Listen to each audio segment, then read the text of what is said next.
The city hummed like an engine. In a corner office above traffic, Michael Hart sat behind a desk shaped by decisions. He wore certainty like a tailored coat. The phone rang. He ignored it. Ava entered with a slim file and a practiced concerned smile. "You wanted to see me," she said. "Bring it," he said. "It's about community outreach," she said. "Small case. A family needs help. A mother died. A 9-year-old girl named Emma. There's a diary." Michael pictured quaint sentiment. He surprised himself by agreeing to see it. The apartment smelled of lemon cleaner. Emma sat on a couch, hair loose, knees hugged. She looked at him with guarded curiosity. Her legs had that way kids sometimes have, folded in a defensive geometry. "I heard about your mother," he said. Emma offered a polite, small smile that did not reach her eyes. The social worker pushed the diary across the coffee table. The cover had Emma's name in blue marker. Michael took it. Lined pages, a coffee ring, a hand that leaned forward. The entries were plain and fierce. She wrote about burned pancakes, about selling crafts to buy medicine, about sleep stolen by worry. She cataloged dates and pills and the names of people who had been kind when kindness was rare. There were lists of small pleasures meant to be a map for a child. Things Emma loves. Teal. The sound of the kettle at 6. Rain on hot pavement. The smell of soap. One line stopped him. "We can be tired, but we are not broken," she had written. "I want Emma to see beauty even when I do not know where it lives." At the end, a shaky note. "If something happens to me, please tell Emma she was loved in ways I couldn't always show." The confession felt intimate in a way legal forms never were. Michael closed the diary. He had not expected to feel anything. His throat tightened. "Why are you crying?" Emma asked quietly. "I didn't expect the writing was so honest," he said. She looked at him sharply. She said, "She looks like you, like someone who fixes the outside and forgets the inside." The word soft lodged under his ribs. Soft was not a metric on any investor deck. Soft did not translate into KPIs. Michael signed checks to cover housing and counseling. The case needed immediate help. The board would like the optics. He told Ava to handle press. But the diary stayed on his kitchen counter that night, while city lights humbly performed beyond his window. He read more. There were notes about the mother's own childhood, the meals she remembered, the songs she hummed through broken nights. There was a small ritual she recorded. Every Friday, she would make something small with Emma and leave it in a paper bag on the sill. He imagined a tiny paper bag with a crooked bracelet. The idea of these small traditions, fragile and fierce, made the numbers on his screen look thin. He scribbled on a torn receipt. "I will learn." It felt both ridiculous and true. Over months, his calendar nudged itself. He visited Emma's neighborhood not for cameras, but to listen. He bought a kettle and teal cups and learned to pour without professional stiffness.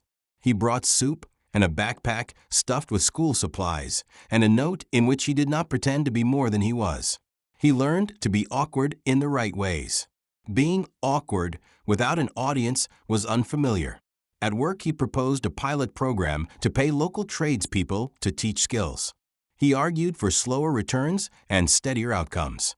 He fought to convert empty office floors into community classrooms and logistics hubs for apprentices. He instituted paid days for volunteering.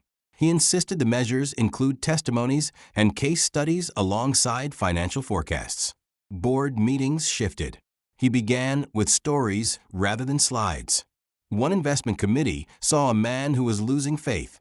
Another saw a marketer repackaging benevolence in teal. There were murmurs of strategy and toughness.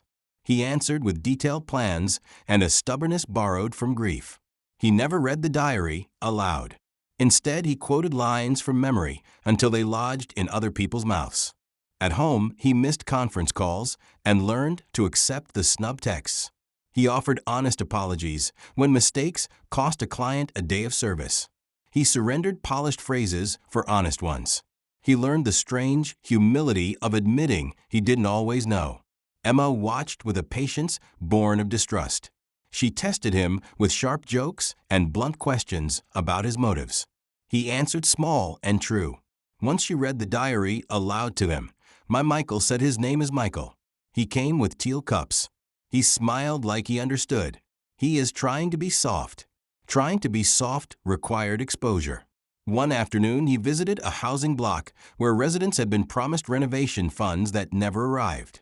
The meeting grew heated. A woman accused corporations of making promises for pity. Michael listened and did not defend the company with neat statements. He said, I hear you.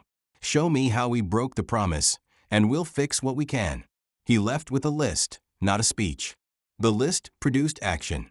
He began to visit other families regularly. He brought people more than money. He brought time. He sat in messy kitchens that smelled of sugar and cigarette smoke and listened. Sometimes being present was all he had. In one kitchen, a man told him his name and explained how hard it was to find work after 40. Michael arranged an apprentice placement with a contractor. The man learned a trade and later hired 2 apprentices of his own. Change propagated by small conduits. Company policy changed. A child care stipend for single parents, a faster process for emergency financial assistance, a program to hire employees from community training cohorts. None of this created immediate headlines. There were spreadsheets with gains small and meaningful. There were costs. A legal fight over converting property into community space tied up resources. Profits dipped one quarter and critics pounced, claiming the CEO had abandoned core focus. An op-ed accused him of sentimental PR. He accepted the criticism and continued. He lost a board member who preferred untangled quarterly growth. He gained young employees who said they joined because the company now felt like it could mean something. Not all acts were pure. People gamed the system. Fraud happened. He confronted failure publicly, tightened oversight, and reworked governance to prevent exploitation without cutting off help to those who truly needed it. The balance required care and stubbornness. There were tender moments along the way. A janitor's daughter got music lessons.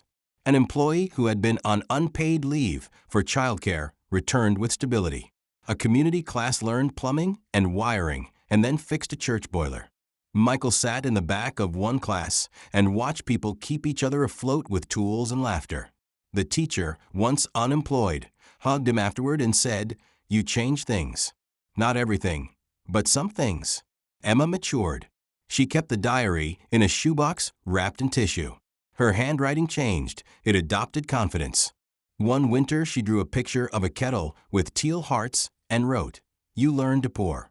Another time, she turned a question back on him. "What makes you scared?" He told her truthfully that he feared forgetting, that systems could swallow intention. She listened and taught him, in her blunt way, to keep reminders where he could see them. Years later, when the community center opened, a mural in teal with messy hearts stretched across a wall. A kettle sat on the counter. People came from block parties and from meetings and from places too far to name. Michael stood at the back and watched. He thought of the mother who had written lines that found him through a file and a social worker. He thought of how a diary had been a private pleading for continuity. Tell Emma she was loved. In a ceremony, an elderly neighbor took the microphone and recited a line that had been scrawled in the diary. You could have heard a pin drop. It wasn't an accolade he sought, but an acknowledgement of human work. Consistent, ordinary, necessary. Still, the story had complications. Lawsuits arrived from contractors claiming breach of contract. Some employees resigned, uncomfortable with the direction. The company weathered market storms and adjusted. Michael learned that moral intention required fiscal craft. He created a committee that included community members, union reps, and managers to oversee programs.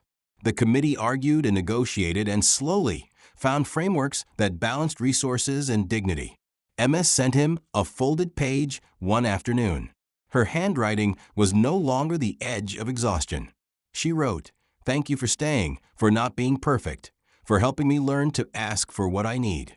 There's a small drawing of a kettle and teal hearts. He kept the page. He kept the receipt that once said, "I will learn." He no longer used those objects as talismans to justify action. They were reminders of a trajectory, a test of consistency. In private, late at night, he sometimes returned to the diary and read passages that felt like a prayer. He read about burned pancakes and about a mother who insisted on noticing small, beautiful things, even in dark months.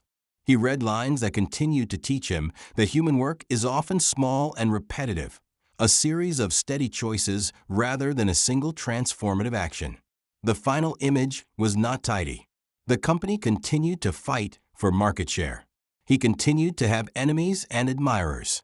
He made errors and sometimes overreached. But when the seasons turned, there was a different ledger to consult.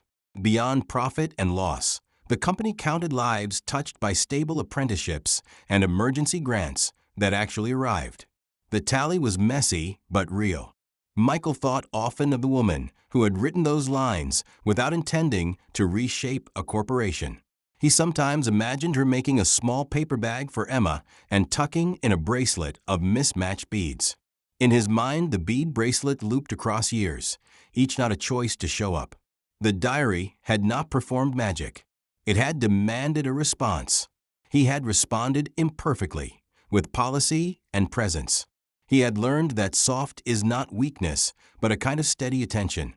He had learned to be awkward and to stay. Emma grew into an adult who kept making lists of small pleasures. She worked at the community center teaching kids how to solder and bake.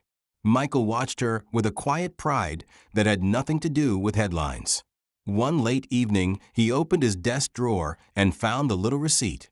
The ink was faded and the corners softened. He smoothed it with fingers that had learned gentleness. "I will learn," he read aloud. The sentence no longer felt naive. It sounded like an unending assignment. He folded the receipt and put it back, not as a trophy, but as a directive. Outside, the city hummed on. Inside, a kettle hissed. Michael poured tea into a teal cup and handed it across a table to someone who needed it. He stayed.